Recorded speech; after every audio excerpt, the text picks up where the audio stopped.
तो अब मैं क्या करूं? फिर तो मैं यही कहूंगा भैया आलू भी अभक्ष है, लेकिन दोनों की तुलना में जब एक छोड़ सकते हो तो क्या छुड़ाऊंगा? अंडा छोड़ दीजिए। ऐसा ही जब तुम दोनों में से एक लेना तुम्हारी मजबूरी है तो ऋण ले लेना, सहयोग नहीं लेना। हाथ जोड़ देना, भैया मैं सहयोग नहीं लूंगा, मेरे गुरु ने मुझे कहा है सहयोग नहीं लेना। तुम्हें सहयोग अच्छा लगेगा, बहुत अच्छा लगेगा, लेकिन सहयोग नहीं लेना, ऋण ले लेना। क्योंकि ऋण इसलिए कह रहा हूं, ऋण में कम से कम तुम्हारे मन में ये भाव तो है कि मुझे ये ऋण चुकाना है, चुकाने का भाव तो है। कम से कम तुम दूसरे कृतज्ञ तो नहीं हो, चुकाने का भाव, किसी के द्वारा दिया हुआ उपयोग चुकाने का भाव है। मुझे ऋण चुकाना है, टेंशन है, निरंतर भाव करते हो उसका लिया है, मुझे चुकाना है, मुझे चुकाना है। बोलो आता है भाव कि नहीं? परिवार में भी चर्चा करते हो, बस ये तुम्हारा बहुत बड़ा पुण्य का बंध का कारण है। किसी से ली हुई वस्तु को चुकाने का भाव जितने बार तुम करोगे उतने बार तुम्हारी दरिद्रता कम होगी और समृद्धि की तरफ बढ़ोगे। ये टेंशन, ऋण चुकाने की चिंता निरंतर करना। यदि ऋण, तो पहले तो दोनों में से क्या लेना है? सहयोग। सहयोग लेने के बाद तुम निश्चिंत हो गए कि नहीं? क्योंकि वापस देने। अब ऋण में क्या हो गया आपका? अब 24 घंटे जो ऋण की तुम जरूर चिंता करना, सोना मत। खाते समय भी बस एक ही टेंशन है, मुझे ऋण चुकाना है, मुझे ऋण चुकाना है। उस परिस्थिति में मुझे उसने ऋण दिया था, कैसे भी करके चुकाना है। पर जितना तुम ऋण चुकाने का टेंशन करोगे उतना ही तुम अमीरी की तरफ बढ़ोगे। ऋण लेकर निश्चिंत मत हो जाना।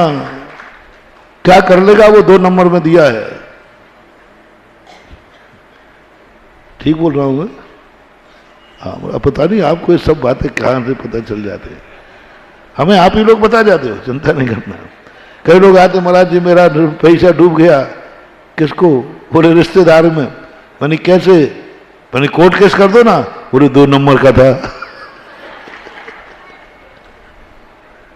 महानुभाव, सारी दुनिया से मैं कहना चाहता हूं, खास तौर से अपने भक्तों से कहना चाहता हूं, यदि किसी परिस्थिति में किसी ने तुम्हें ऋण दिया हो तो तुम निश्चिंत मत होना, निश्चिंत मत होना। बस 24 घंटे टेंशन में रहना, मुझे ऋण चुकाना है, मुझे ऋण चुकाना है। उसने मुझे सहयोग किया था, नहीं भगवान उसका लेके नहीं मरूंगा, चुकाना है। बस ये टेंशन तुम 24 घंटे करना, खाते पीते उठते बैठते, भगवान की पूजा करते हुए, अभिषेक करते हुए, आहार देते हुए 24 घंटे टेंशन करना। कर्जा लेने का नहीं, कर्जा लेने का नहीं। भगवान कर्जा मिल जाए ये नहीं कह रहा हूं, कर्जा चुक जाए। कर्जा चुकाने का भाव करना पाप नहीं है, अधर्म नहीं है, लौकिक धर्म है, नैतिक धर्म है। नैतिक धर्म में भी पुण्य बंध बनता है। किसी ने किसी का कर्जा लिया हो तो महानुभाव आज से ही कभी मना मत करना, मैं नहीं दूंगा, कर लो क्या करना, मत करना महानुभाव, मत करना। जाए जाए बिके तो बेच दो, तुम स्वयं बिको तो बिक जाओ। लेकिन किसी ने तुम्हारे लिए जरूरत पर, मैंने पहले ही कहा, कर्जा कब लेता है व्यक्ति? तुम्हारी जरूरत पर किसी ने कर्जा दिया है, कभी मन में भी भाव नहीं लाना, मैं नहीं दूंगा। क्या कर लेगा वो? 2 नंबर का पैसा है, लिखा पढ़ी भी नहीं। नहीं महानुभाव, बिल्कुल भाव नहीं करना। एक ही शब्द मन में विचार करना अंदर से, मुझे कर्जा देना है, नहीं दे पा रहे हैं, क्षमा मांगो, क्षमा मांगो, पैर पड़ लो, उसके यहां दास बन जाओ, उनके दास बन जाओ, उनके जूतों पे पालिश करना पड़े तो कर दो, लेकिन कभी भी ऋण को न देने का भाव मत करना। एक ही बात करना, जैसे बने तैसे ऋण दूंगा दूंगा दूंगा, सारे संसार के लिए। और जितना तुम टेंशन करोगे ऋण देने का, वापसी करने का, उस समय तुम्हें अमीरी नाम का पुण्यबंध हो रहा है, लाभांतराय कर्म का क्षोभसम बढ़ रहा है, और तुम्हारी इतनी शक्ति आ जाएगी। किससे? पूजा से नहीं कह रहा हूं, नमोकार मन से नहीं कह रहा हूं, मेरे आशीर्वाद से नहीं कह रहा हूं। जो तुमने सहयोग किसी ने दिया है, उसको देने के लिए तुम नींद हराम कर रहे हो। एक रात नींद हराम कर दो। क्यों नींद नहीं आई? उसका कर्जा देना है।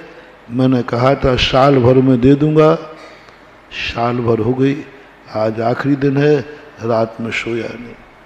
मत सो। भोजन करने बैठा, खाया नहीं जा रहा है। बोले क्या बात है? बोले कर्जा चुकाना है, मैंने वायदा किया था, वायदा किया था। मंदिर मत आओ, पूजा अभिषेक छूटे छूट जाओ, सवेरे उठ करके साहूकार के पास पहुंच जाओ, जिसने तुम्हें मजबूरी में पैसा दिया था, हाथ जोड़ करके उस दिन मंदिर छूटे तो छूट जाए, लेकिन क्षमा याचना करने से उससे कहना भैया सोचा था मैंने, लेकिन ऐसा हो गया, कुछ मोहलत दे दी जाए। वो अपमान करेगा, वो उपेक्षा करेगा, क्योंकि उसका पैसा था। तुम उसको अपमान मत मानना। तुम एक ही बात कहना कि बिल्कुल मैं पापी हूं, मैं दुष्टी हूं, मैं पुण्यहीन हूं, बदकिस्मती हूं, बस मुझे थोड़ी मोहलत दे दो। जो तुम उसके सामने हाथ जोड़ करके मोहलत मांग रहे हो, महानुभाव, उस समय तुम्हें इतना पुण्यबंध होगा कि इतना पुण्यबंध तुम्हें भगवान के सामने हाथ जोड़ने से भी नहीं होगा। भगवान के सामने हाथ जोड़ा है, भगवान मैं नहीं समझता, जितना उसके सामने जिसने तुम्हें उपकार किया है उसके सामने हाथ जोड़ो, उसका अपमान सहन करो और करो कि मैं तो पैसा तो दूंगा, मैं लौटाऊंगा, मैं बस एक चिंता कर लेना, करके देखना, टेंशन करके देखना। साल 6 महीने में ही तुम्हें कोई ना कोई रास्ता दिख जाएगा कि तुम कर्जा से मुक्त होकर के मरोगे। हो सकता है जमीन जायदाद बेचना पड़े, हो सकता है कि तुम्हारे मकान भी बिक जाए, तुम रोड पे भी आ जाओ, आ जाओ। मैं अपने भक्तों से कह रहा हूं, यदि मकान बेचकर रोड पे आना पड़े, आ जाना, लेकिन किसी ने कर्ज लिया है उसको नहीं देने का भाव मत करना। उसको देने में मकान बिके बिक जाए, जायदाद बिके बिक जाए, रोड पे आना हो आ जाओ। और कह दूं, यदि उसका दास बनना पड़े तो बन जाओ, बन जाओ, लेकिन कर्जा चुकाने का भाव करना। बड़े बड़े धर्मात्माओं को मैं कह रहा हूं, पूजाएं करते, मुनि भक्ति करते, अभिषेक पूजन करते, कुचित कजाचित दान भी देने का भाव करते, मालाएं फेरते, रात में भोजन नहीं करते, शब्द विष्णु से मुक्त हैं, ये सब गुण हैं। लेकिन तुमने किसी का कर्जा लिया है और उसको नहीं देने का भाव आ गया, समझ लेना ये सारा पुण्य किया हुआ भस्म हो गया, भस्म हो गया। नहीं देने का भाव आ गया, बस कभी मत करना, देने का भाव रखना। मैंने कह दिया कर्जा लेके मत मरना। महाराज जी, यदि पहली बात तो कर्जा लेके मत मरना, फुटपाथ पे आके मर जाना, फुटपाथ पे आके मर जाना, जायदाद बैंक के भिखारी बन के मर जाना, लेकिन कर्जा लेकर के मत मरना, मत मरना। प्रार्थना करो, हे भगवान कितनी जिंदगी में कष्ट आ जाए, कितनी बीमारी आ जाए, बस एक वरदान मांगता हूं, मैं किसी का कर्जा लेके ना मरूं। कर्जा लेकर के बस इतनी उम्र दे देना कि किसी का कर्जा देना हो वो दे करके मरूं। ये वरदान आज तुम्हें मांगना है, लेना है, आज से भावना करना है। कर्जा चुका के मरूं भगवान, मुझे और कोई उम्र नहीं चाहिए, जब मरना हो तो जब मर जाऊं, लेकिन कर्जा चुका के मरूं। फिर भी ऐसी जिंदगी आ सकती है महानुभाव। ऐसे नियम वालों को कह रहा हूं, ऐसे नियम वाले को कह रहा हूं। देखो अभी मैं बहुत अच्छा एक उदाहरण सुनाता हूं। एक अयोध्या प्रसाद गोयली हुए हैं, उन्होंने जिन खोजा तिन पाइया एक छोटी सी किताब लिखी है। उसमें एक बहुत छोटी छोटी कहानियां, बहुत पहले मैंने पढ़ी थी, 20-25 साल पहले। उसमें एक कहानी बहुत अच्छी आई, एक बैल की कहानी दी है। ऐसा व्यक्ति कर्जा लेकर, उसकी भावना नहीं थी लेकिन मौत आ गई। भावना क्या थी उसकी कि जैसे बने मैं कर्जा चुकाऊंगा, लेकिन अनायास मौत आ गई, मर गया। मर गया, मर करके वो बैल हुआ, बैल हुआ। कर्जा किसी ने तुम्हें कर्ज दिया है मुसीबत में और वो लेके मर जाओगे महानुभाव, प्रकृति सारे कर्जे माफ कर देती है, लेकिन किसी ने मुसीबत में दिया हुआ कर्जा यदि तुमने नहीं चुका पाए तो कर्म उसको माफ नहीं करता। जिसका तुमने कर्जा लेके मरोगे उसके यहाँ जानवर बनोगे, दास बनोगे, बैल बनोगे, कुछ ना कुछ बनोगे, वो चुकाना पड़ेगा। वो उसके यहाँ जिसका कर्जा था उसके यहाँ वो बैल बन गया, बैल बना और बैल बन गया। एक दिन क्या हुआ कि जिसके यहाँ ये बैल बना उसका सारा कर्जा उसने बैल बन के चुकाया, लेकिन 60 रुपया बाकी बच रहा। अब 60 रुपया चुकाना है। देखो उसने जो भावना की थी, उसको किसी से 60 रुपया लेना थे, जो 60 रुपया लेना थे उसने दिए नहीं। तो मरते समय उसको भाव आया कि वो यदि दे देता तो कुछ तो कर्जा, लेकिन उसने मना कर दिया, नहीं देना, नहीं देना। बस ये भावना के साथ मरा।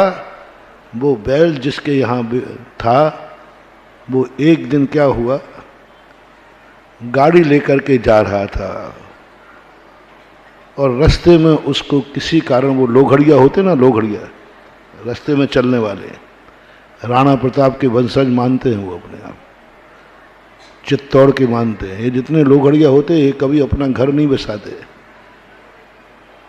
कभी नहीं। सरकार इनको दे दे कर थक गई, पर ये अपना घर नहीं बसाते। उसका मालूम कारण क्या है?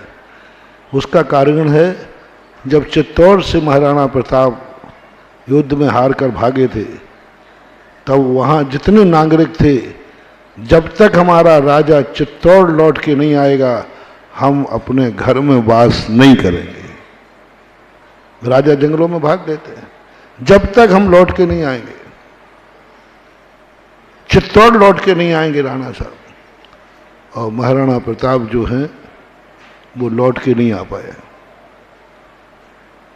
उन्होंने अपने पिता की स्मृति में उदयपुर बसाना पड़ा, चित्तौड़ नहीं ले पाए वापस।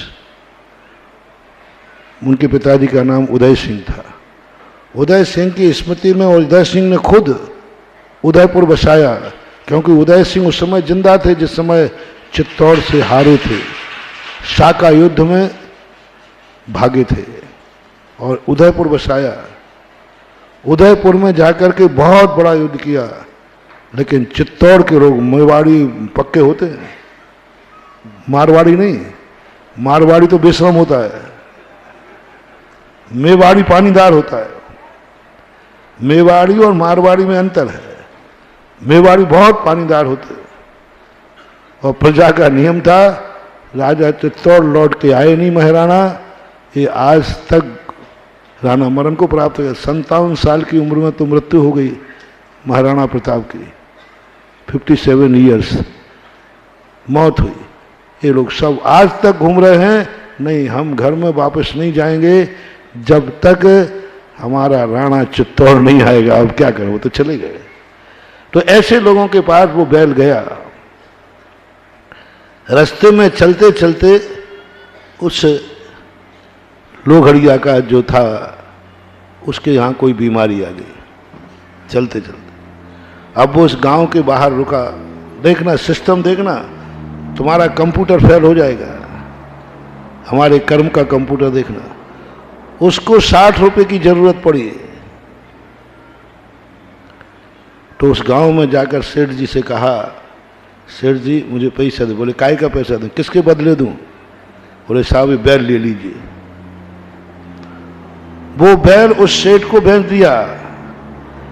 कौन है वो सेठ जिसके 60 रुपया देने के लिए मना कर दिया था? वो बैल का जीव उसके यहां बिक गया, और उसके 60 रुपया बाकी थे लोहड़िया के, तो उस बैल ने उसके यहां बिककर उसको दिला दिया, और रात में बैल मर गया। रात में बैल मर गया। मात उसके पास कितनी देर के लिए गया था? 60 रुपया वसूल करने के लिए गया था। सुनो रे डकारने वाले सुनो। हाँ, बैल बनकर के उसके यहां एक दिन पहले मर जाता, एक दिन बाद मर जाता, लेकिन 60 रुपया उससे ले लिए, और जिसके देना थे उसको दिलवा दिए, मालिक को दिलवा दिए। मालिक के देना था इसलिए तो बैल बना था। और 60 और रात भर में एक बार भी उस बैल का उपयोग नहीं हो पाया, मरण को प्राप्त हो जाए। है ऐसी कंप्यूटर पैथी किसी के पास? हमारे कर्म सिद्धांत के पास है। तो सुन लो, डकार कर खाने वालों, किसी ना किसी रूप में वो तुम्हें बाबा बनाएगा, कर्जा लेगा। ये उड़ाऊ खाऊ बेटे होते हैं, कौन है मालूम आपको? आपकी सारी संपत्ति, इन्होंने कहा ये बहुत, तुमने उसकी संपत्ति कभी डकारी होगी। उसने कहा ऐसे नहीं देगा सेठ, मैं इसके यहाँ बेटा बनूंगा और फिर एक एक पाई करके उड़ा दूंगा सब। ये सब कर्जा है, ये सब कर्जा है। आता है व्यक्ति, ये मरना तो है ही, लेकिन करोड़ों रुपया खर्च करा के मरेगा। क्या था ये? करोड़ों रुपया खर्च। बहुत सारे मरीज देखे ऐसे, बाबा बना जाते हैं दवाइयों में, पूरी जिंदगी भर दवाई करा लेते हैं, बचता नहीं, अंत में मर जाता है। पहले ही मर जाता। कैसे मर जाता? तुमसे उसको पैसा लेना था। तुम्हारे से पैसा वसूल करने का तरीका है, तुम्हारे घर में बीमार पड़ेगा, मरेगा, तुम्हारे घर में आकर जन्मेगा, व्यसनी होगा, जुआड़ी होगा, शराबी होगा, तुम्हारे पैसे को बर्बाद करेगा और कमाएगा है नहीं। समझ लेना, ये बेटा नहीं है, ये पूर्व भव का कोई व्यक्ति है जिसका मैंने ऋण लिया था, दिया नहीं है, तो अभी बेटा बनकर के मेरे से वसूल कर रहा है। कोई भी हो, किसी भी रूप में हो, आपको कोई लाभ नहीं है, फिर भी आपका पैसा जा रहा है। बीमार ठीक नहीं हो रहा, पैसा लग रहा है, और अंत में मर गया, तुम्हें करोड़ों का कर्जा कर गया, तुम्हारी जायदाद बिकवा गया, ये सब कर्म पैथी से जब हम देखा तो ये सब तुम्हारे पूर्व के कर्जा हैं। जब 60 रुपया के लिए बैल बनना पड़ा तो तुम कितने कितने डकारे बैठे हो। जिन जिन ने जिसका पैसा डकारा हो, नहीं देने का मन बनाया हो, आज ही वो साहूकार के पास चले जाना और हाथ जोड़ के कहना आई एम सॉरी प्लीज, मैं तुम्हारा पैसा दूंगा, और जायदाद बेच करके दे देना, लेकिन कर्जा लेके मत मरना, मत मरना। जैसे बने तैसे दो, जैसे बने, मैं कुछ भी नहीं कह रहा हूं, जैसे बने तैसे दो। तुम तो कर्जा की तो बात छोड़ो महाराज, आप बहुत ऊंची बात कर रहे हो। हम तो मंदिर के ही डकार के मर जाते हैं, तो क्या करूं, मुझे तो कर्जा की बात कर रहे हो। ऐसे ज्यादा नहीं है, 100 में भी एक आध नहीं, 100 में भी नहीं, बहुत कम मानो। जो दान बोल देते हैं तो नहीं देते, मुंह से बोल देते, समाज के सामने बोल देते, सब बोल दे। उस दिन हरिश्चंद्र की बात कही थी ना हमने, कैसी स्थिति, दान की बोली हुई चीज यदि समय नहीं लिया है तो सोना बाद में, नींद हराम हो जाना चाहिए, अभी मुझे बोली का पैसा देना है। मुंह में ग्रास नहीं जलना चाहिए, हलक के नीचे नहीं उतरना चाहिए, चेहरे पर मुस्कान नहीं आना चाहिए, मुझे पैसा देना है। जो संकल्प किया था वो भी पूरा हो गया। क्या कह रहा हूं, जो संकल्प किया था कि मैंने इतने दिन में दे दूंगा बोली, वो भी पूरा हो गया, फिर भी इंतजाम नहीं हो पा रहा है। महानुभाव, करो नींद हराम, चेहरे की मुस्कान गायब, 24 घंटे एक ही चिंतन, एक ही टेंशन, टेंशन दे रहा हूं आज, इतना टेंशन कि खाने का भी गले में ग्रास नहीं उतर रहा है, इतना टेंशन कि नींद नहीं आ रही है। महानुभाव, मैं तुम्हारा दुश्मन नहीं हूं, तुम्हारी नींद हराम करने की बात कह रहा हूं। यही टेंशन तुम्हें कोई जुगाड़ मिलाएगा और बोली का इंतजाम कराएगा।